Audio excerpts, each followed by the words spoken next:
அனைவருக்கும் வணக்கம். நான் உங்கள் பழனி ஜெயம் வேணுகோபால். நாம் இன்னைக்கு பார்க்கக்கூடிய முக்கியமான டாபிக் என்னன்னா, உச்ச கிரகமும் நீச்ச கிரகமும் அப்படிங்கிற தலைப்புல பார்க்கலாம். உச்ச கிரகம் அப்படிங்கிறது ஜாதகத்துல உயரிய அமைப்பு. நீச கிரகம் அப்படிங்கிறது ஜாதகத்துல லோயஸ்ட் அமைப்பு.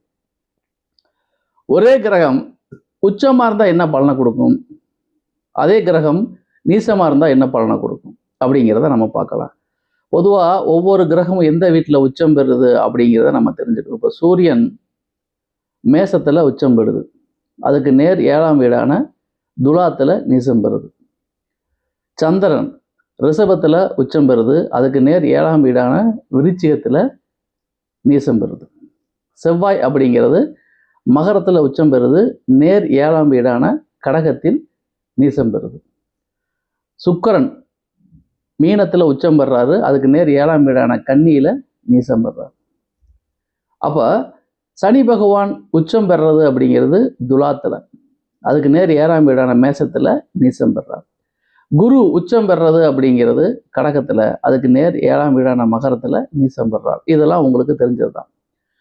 அப்போ உச்சம் பெற்ற கிரகம் என்ன செய்யும், நீசம் பெற்ற கிரகம் என்ன செய்யும் அப்படின்னு நம்ம தெரிஞ்சுக்கணும். இப்போ உச்சம்னா அதாவது மிக அதிக அமைப்பு, மிக அதிக வலு. அப்போ ஒரு கிரகம் உச்சமாக இருக்கும்போது அந்த கிரகம் கொடுக்கக்கூடிய பலன்கள் எல்லாமே முழுக்க முழுக்க பாசிட்டிவாக இருக்கும், நல்ல பலன்களை கொடுக்கும். அது என்ன ஆதிபத்தியம் வாங்கியிருக்கோ அந்த விஷயத்தை தங்குதடை இல்லாமல் தன்னுடைய தசாபுத்தியில் கொடுக்கும். இப்போ உச்ச கிரகம் அப்படிங்கிறது ரொம்ப பிரைட்னஸ். அப்போ அந்த கிரகம் தான் என்ன பலனை கொடுக்கணுமோ அதை அப்படியே கொடுத்துரும் அது தசாபுத்தி காலகட்டத்தில்.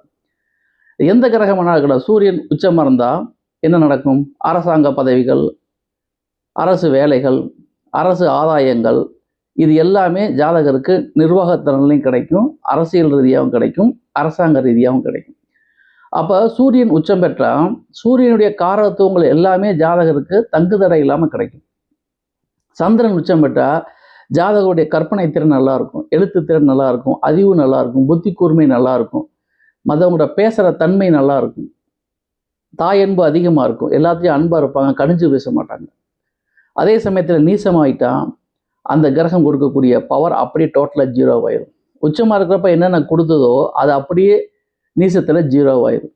அப்போ செவ்வாய் உச்சமாக இருந்தால் ஜாதகருக்கு வீரியம் அதிகமாக இருக்கும், முரட்டுத்தனம் அதிகமாக இருக்கும், துணிச்சல் அதிகமாக இருக்கும், தைரியம் அதிகமாக இருக்கும், போர்க்குணம் அதிகமாக இருக்கும். இது எல்லாமே நீசமாயிட்டா அந்த கொடுக்க வேண்டிய பலன் அப்படியே உல்டாவாக கொடுத்துரும். அப்போ புதன் உச்சம் பெறது அப்படிங்கிறது கன்னியில் உச்சம் பெறுது, நேர் 7ஆம் வீடான மீனத்தில் நீசம் பெறுது.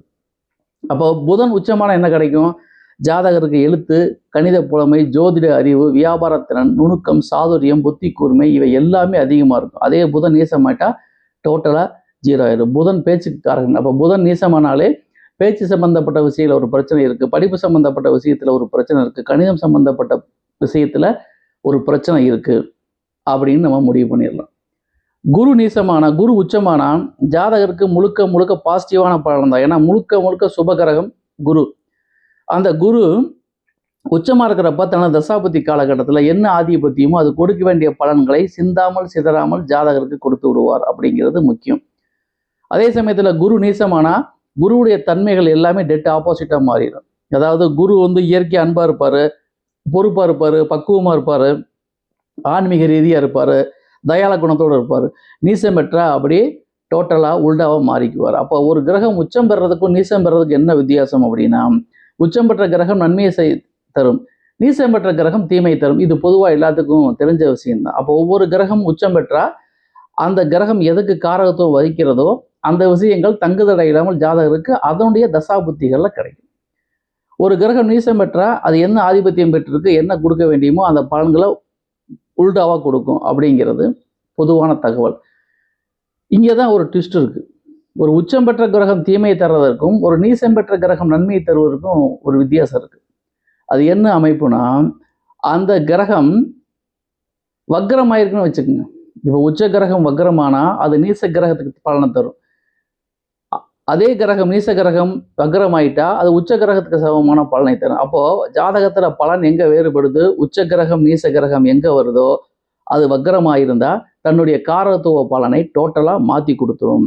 அப்போ ஒரு ஜாதகத்தில் 7ஆம் அதிபதி வக்ரமாக இருந்தால் அவருடைய திருமண வாழ்க்கை சரி இருக்காது நம்ம முடிவு பண்ணிக்கலாம். லக்னாதிபதி வக்கரமாட்டா ஜாதகரே சரி இருக்க மாட்டார்னு முடிவு பண்ணிக்கலாம்.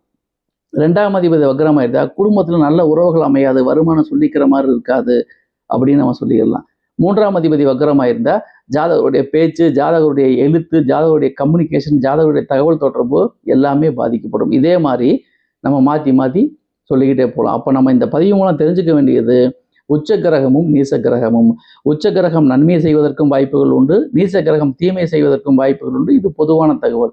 எப்போ மாறுபடும் அப்படின்னா, ஒரு கிரகம் உச்சம் பெற்ற கிரகம் வக்ரமாயிருந்தா அது நீச்ச பலனை கொடுக்கும், நீசமற்ற கிரகம் வக்ரமாயிருந்தா அது உச்ச பலனை கொடுக்கும். அப்போ ஒரு ஜாதகத்தில் நீச கிரகம் இருக்கு, ஏன் அவருக்கு நல்லது நடந்தா அந்த கிரகம் வக்ரமாயிருக்கு. ஒரு கிரகம் உச்சமா இருக்கு, ஏன் நல்லது கொடுக்கல அப்படின்னா அந்த கிரகம் வக்ரமாயிருக்கு.